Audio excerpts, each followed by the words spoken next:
Agora notem vocês que ela não abre o vaso. Ela não abre o vaso. Ela quebra o vaso.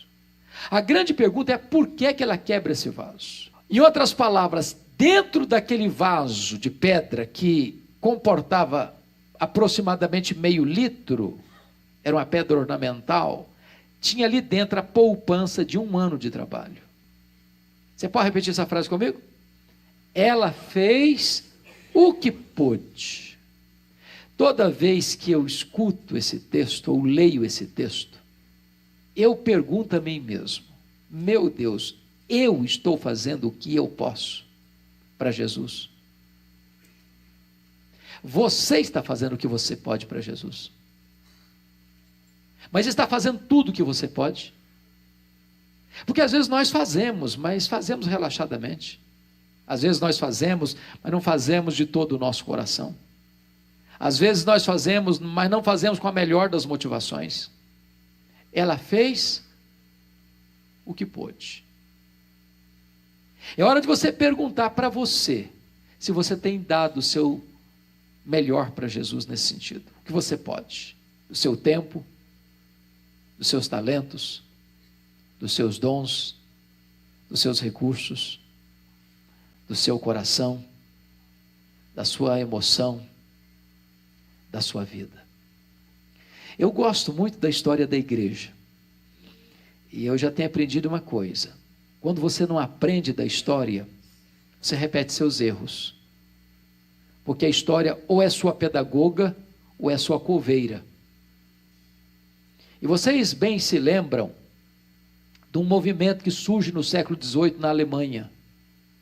Precisamente no dia 23 de setembro de 1723, às 11 horas da manhã, com o conde Ludwig von Zinzendorf, que começa uma reunião de oração na Alemanha, que dura 100 anos, ininterruptamente, que desencadeia na Alemanha o movimento dos morávios, que vai desembocar na maior ação missionária da história da igreja, a ponto de cada 25 moravianos sustentarem um missionário fora da Alemanha, sendo eles pobres.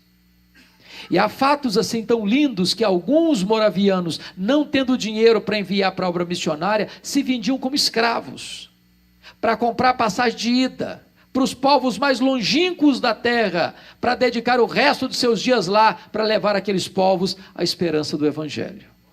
Quando eu penso numa cena dessa, eu pergunto a mim mesmo, eu estou fazendo o que eu posso? Tudo o que eu posso? Maria fez o que pôde. Segunda lição que eu aprendo com Maria, versículo 3. Ela fez o seu melhor.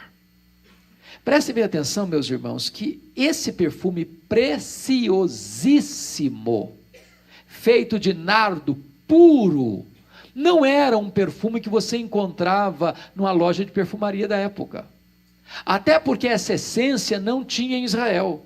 Essa essência na época só era encontrada nas cordilheiras do Himalaia, de um arbusto seco que era moído e transportado em lombos de camelos.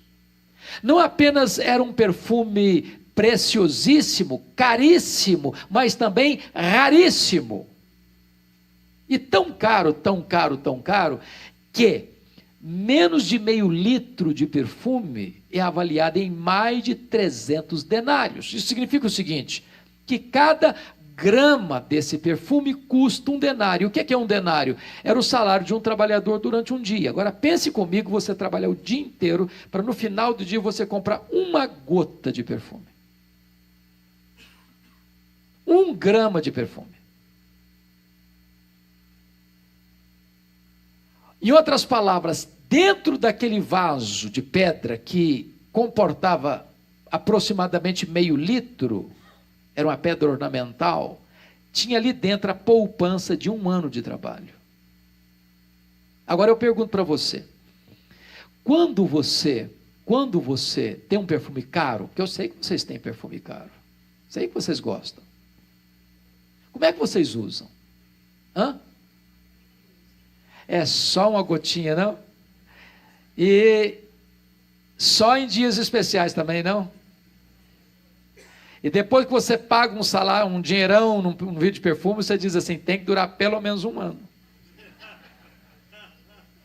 Agora notem vocês que ela não abre o vaso. Ela não abre o vaso. Ela quebra o vaso. A grande pergunta é por que ela quebra esse vaso? Porque ela está dizendo o seguinte, eu não quero que sobre nenhuma gota. Tudo que eu tenho está a serviço de Jesus. Eu quero dar para Ele o meu melhor. Irmãos amados, sabe a conclusão que às vezes eu chego? É que aqueles que não conhecem a Deus como você e eu conhecemos, no seu zelo sem entendimento, eles são mais dedicados em servir aos seus deuses ou aos seus ídolos do que nós o somos em servir ao Deus da nossa vida. Eu explico isso. Eu estava pregando há 3 anos na cidade do Porto, lá em Portugal, e fui fazer uma viagem a uma cidadezinha chamada Águeda, perto de Coimbra. Na medida que nós viajávamos, muitas pessoas, caravanas e mais caravanas, a pé, andando pelo asfalto. E eu perguntei assim, mas o que é que essas pessoas estão fazendo? Aonde elas estão indo? Me responderam assim, elas estão indo a Fátima, pagar promessas. E eu perguntei, mas a que distância elas estão andando a pé? Me responderam, a mais de 300 quilômetros. Eu não pude deixar de fazer um paralelo. De lembrar que tem muitos irmãos das igrejas que nós pastoreamos ou frequentamos, que moram na cidade, no bairro, na rua da igreja. Se estiver chovendo, não vai porque está chovendo. Se tiver calor demais também, não vai porque está muito calor. Mas se o seu time do coração estiver jogando a partida da decisão do campeonato, não vai mesmo, porque tem que assistir o jogo até o último apito. E aí, você começa a perceber que aqueles que não conhecem a Deus, como você conhece a Deus, são mais zelosos em servir aos seus deuses do que você o é em servir ao Deus da sua vida. Maria fez o seu melhor. Terceiro lugar. Maria fez não apenas o que pôde o seu melhor, ela fez sacrificialmente. Porque aqui tem uma pergunta muito curiosa a fazer ao texto.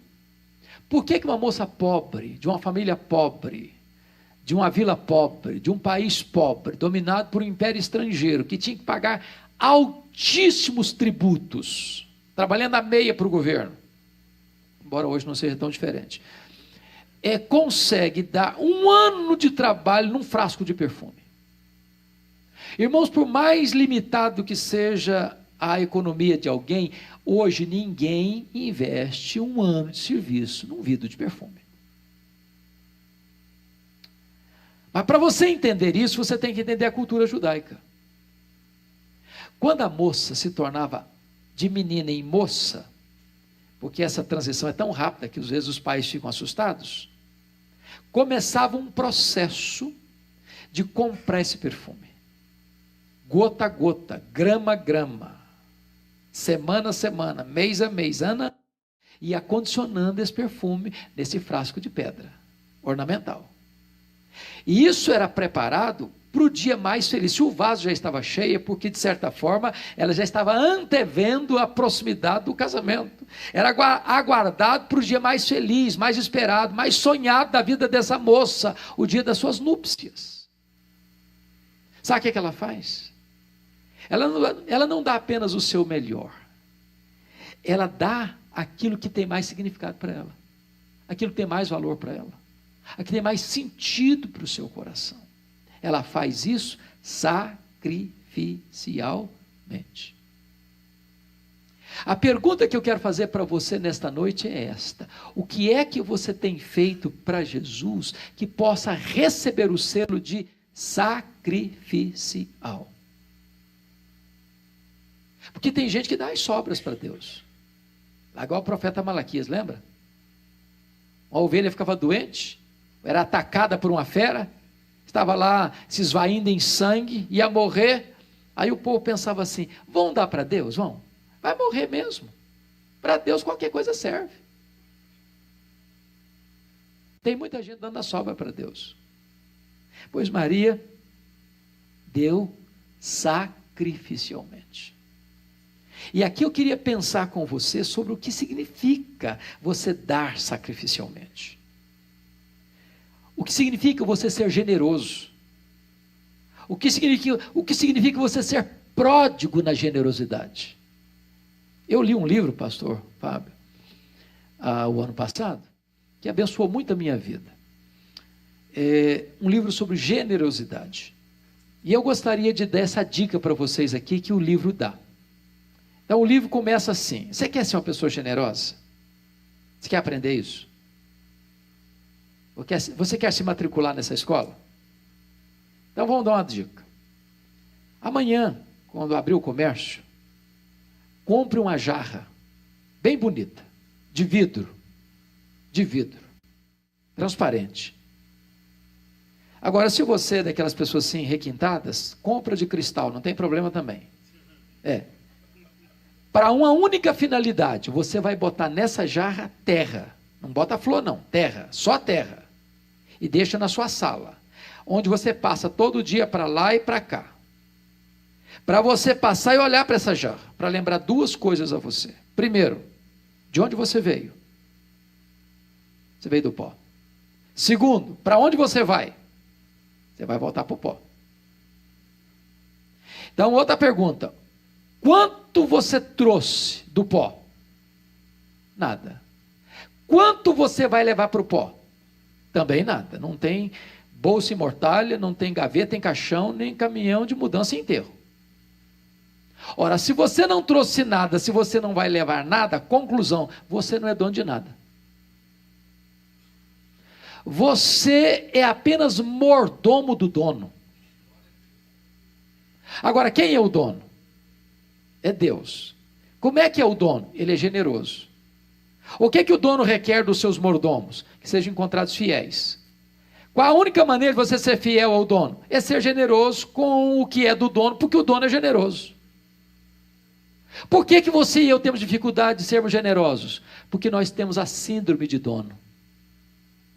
Se você tem síndrome de dono, você quer para você, é seu.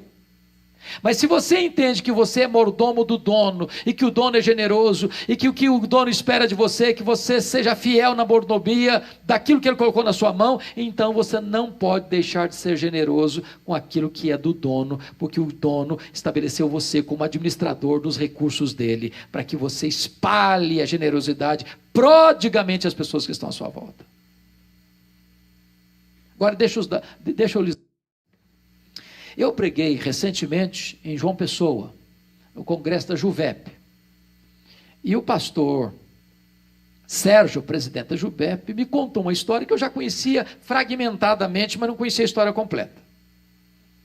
E a história é muito interessante porque trata de uma oferta sacrificial. Aconteceu em Itaporanga, interior, sertão da Paraíba. Igreja Batista Missionária. O pastor da igreja tinha um programa de rádio que alcançava mais de 40 mil pessoas na região, e a igreja sem dinheiro, sem condições de pagar o programa, ficou 2 meses sem pagar. E aí a direção da rádio deu um checkmate no pastor e disse o seguinte: olha, pastor, ou o senhor paga até amanhã, segunda-feira, ou nós vamos tirar o programa do ar. O pastor, muito aflito, chegou domingo à noite na igreja, fez um apelo, um desafio para a igreja, porque o programa não podia sair do ar. Estava lá no culto, Dona Lourdes e o Sotota, eram meeiros. Essa palavra meeiro todo mundo entende, né? Meeiro é a pessoa que trabalha na terra de uma pessoa, planta, e ao colher o que planta, metade é do dono da terra e metade é para ele. Então o Sotota e a Dona Lourdes, voltando para casa, 6 quilômetros a pé, conversavam sobre a necessidade de levantar o dinheiro para pagar o programa, para o programa não sair do ar. E a Lourdes falou: Tota, nós temos que ajudar. O Tota disse: mas Lourdes, nós não temos dinheiro. O que nós vamos fazer? A Lourdes: mas nós precisamos ajudar. Aí lá pelas tantas, na caminhada, a Lourdes falou o seguinte: bom, nós vamos dar então o seguinte, nós vamos dar o nosso melhor. O que nós temos de melhor? O melhor que nós temos lá em casa é o galo. Tem um terreiro com várias galinhas, só tem um galo. Nós vamos dar o galo, o melhor que nós temos. O Tota concordou. Segunda-feira de manhã, dona Lourdes pegou o galo, botou debaixo do braço, 6 quilômetros para a cidade, a pé. Chegou, bateu na casa pastoral, disse: pastor, eu vim trazer a nossa oferta. Eu vim trazer o que eu tenho de melhor em casa. Isso é para ajudar a pagar o programa de rádio. O pastor agradeceu. Quando ela virou as costas para ir embora, ele falou: meu Deus do céu, o que é que eu vou fazer com esse galo? O que é que eu vou arrumar com isso? Pensou ele: bom, vou fazer uma rifa. Aí pensou mesmo: não, rifa não vai pegar bem. Não vai pegar bem para a igreja, esse negócio vai dar certo não. Aí o irmão se aproxima dele e falou: pastor, vamos fazer o seguinte, vamos botar isso nas redes sociais. Vamos contar o testemunho da dona Lourdes. Botar nas redes sociais. Essa informação chegou ao pastor Jeremias Pereira, lá da 8ª IPB de Belo Horizonte, que já ajuda há muitos anos pessoas no sertão. Quando ele recebe e lê essa história, ele fica muito comovido. Chega na igreja no domingo e diz: meus irmãos, surgiu essa e essa necessidade. Contou a história da mulher do galo. E aí levantaram uma oferta no culto. E essa oferta correspondia a 2 anos de mensalidade do programa. Aí mandaram para o pastor, falou: pastor, o senhor fique tranquilo, porque o programa está garantido 2 anos. Aí o pastor Jeremias foi pregar lá no Canadá, lá em Toronto. Aí contou a história da mulher do galo. Aí os irmãos da igreja perguntaram assim: nós queremos saber se a dona Lourdes tem algum desejo, algum sonho, alguma necessidade. Ela tem sim, ela mora numa casinha de chão batido. Ela não tem energia, mas não tem geladeira, não tem um fogão. O sonho dela é ter uma geladeira para beber uma aguinha gelada no calor escaldante do sertão e fazer um chup-chup para vender, pegar uns trocos. Então pode falar com a dona Lourdes que nós estamos mandando dinheiro para comprar uma geladeira nova, para comprar um fogão novo, está resolvido esse problema. Aí outra igreja escuta a história da mulher do galo. Quer saber como é que é essa terra que a dona Lourdes trabalha? Como é que é o tamanho dessa terra? Como é que é essa terra? Vamos comprar essa terra para ela. Ela não vai ser meia mais não, ela vai ser a proprietária da terra. Comprar a terra, passar a escritura. A terra onde ela trabalhava passou a ser dela. Aí uma outra igreja escutou a história da mulher do galo. Quer saber como é que é essa terra? Vamos mandar um engenheiro agrônomo lá. Vamos mandar uma pessoa para examinar esse terreno, para irrigar esse terreno, para adubar esse terreno, para produzir mais. E assim fizeram. Aí o pastor estava pregando em Nova York. Contou a história da mulher do galo. Aí a igreja perguntou assim: nós queremos saber como é que é a casa da dona Lourdes. Ah, ela mora numa casinha de chão batido ainda. Sabe o que é chão batido? Não tem nem piso. Ela mora numa casinha de chão batido ainda. Ah, pois bem, então nós vamos construir uma casa nova, uma casa grande, com varanda, equipar a casa dela de tudo bom e do melhor. E assim fizeram. Aí um repórter da Christianity Today, talvez a mais importante revista periódica evangélica do mundo, ouviu essa história da mulher do galo. E o repórter pegou um avião em Nova York, desceu em João Pessoa, pegou um carro rumo ao sertão em Itaporanga, para escutar a dona Lourdes, para fotografar a dona Lourdes e o seu Tota, e para contar essa história para o mundo inteiro. É claro que quando a dona Lourdes e o seu Tota deram o galo, eles não esperavam receber um galinheiro de volta. Deram sacrificialmente. Não é barganha com Deus, não é troca com Deus. Não é teologia da prosperidade. Se você der 100, você recebe 900. Não, é dar sacrificialmente.